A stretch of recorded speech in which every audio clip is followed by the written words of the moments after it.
بسم الله الرحمن الرحيم، والصلاة والسلام على أشرف الأنبياء والمرسلين سيدنا محمد وعلى آله وصحبه أجمعين. أهلا وسهلا بكم في حلقة جديدة من برنامجكم كتاب في لحظة، حيث نغوص في عالم الكتب لنستخرج لكم جوهرها في دقائق معدودة.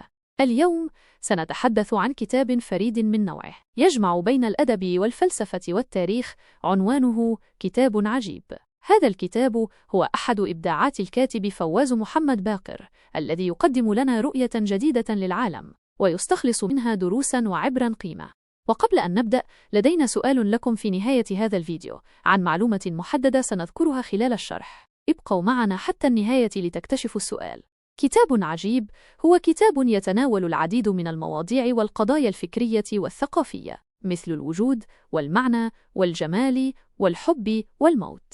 يقدم الكتاب رؤية تحليلية ونقدية لهذه القضايا، ويستخلص منها دروسا وعبرا قيمة. يستخدم الكاتب أسلوبا أدبيا رفيعا، يجمع بين السرد القصصي والوصف الدقيق والحوارات الشيقة. يستخدم الكاتب العديد من الأمثلة والشواهد التاريخية لتوضيح أفكاره ومعلوماته. يقدم الكتاب رؤية جديدة للعالم، ويكشف عن جوانب خفية ومعلومات مثيرة، مما يجعل القارئ ينظر إلى العالم بمنظور مختلف. يترك الكتاب تأثيراً إيجابياً عميقاً في نفس القارئ، ويدعوه إلى التفكير النقدي والتعامل مع العالم بوعي ومسؤولية. ما يميز هذا الكتاب؟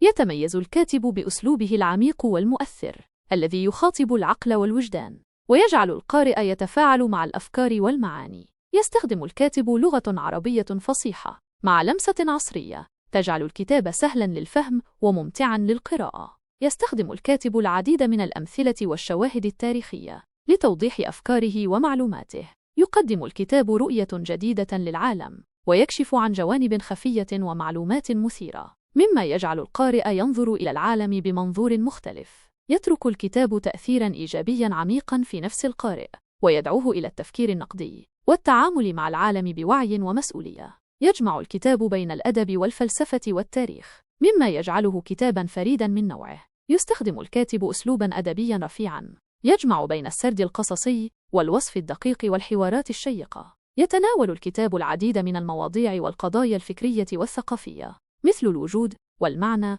والجمال والحب والموت. يقدم الكتاب رؤية تحليلية ونقدية لهذه القضايا، ويستخلص منها دروساً وعبراً قيمة. ماذا ستجد داخل الكتاب؟ ستتعرف على العديد من المواضيع والقضايا الفكرية والثقافية وتحليلها بشكل نقدي. ستتعلم كيف تفكر بشكل نقدي وتتعامل مع العالم بوعي ومسؤولية. ستفهم معاني عميقة للوجود والمعنى والجمال والحب والموت.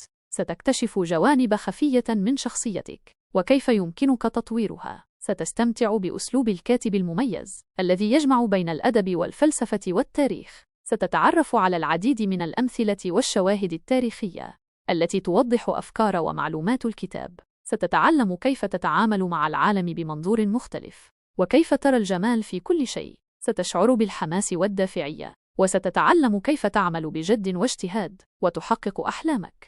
اقتباسات من الكتاب: الوجود ليس مجرد صدفة، بل هو رحلة بحث عن المعنى. الجمال ليس ما تراه العين، بل هو ما يشعر به القلب. الحب هو أقوى قوة في الكون، وهو سر السعادة والراحة. لمن هذا الكتاب؟ هذا الكتاب موجه لكل من يرغب في فهم العالم والتفكير النقدي، ولكل من يسعى إلى تطوير ذاته وتحقيق أهدافه وطموحاته. والآن نأتي إلى سؤالنا الذي وعدناكم به في بداية الفيديو: ما هي أهم المواضيع والقضايا التي تناولها الكتاب؟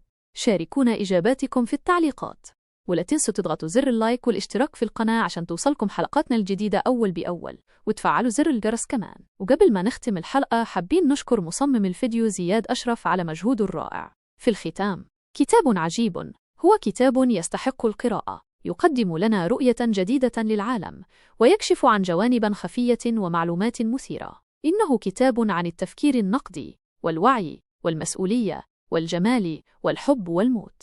إلى هنا نكون قد وصلنا إلى ختام حلقتنا. نلقاكم في حلقة قادمة مع كتاب جديد، والسلام عليكم ورحمة الله وبركاته.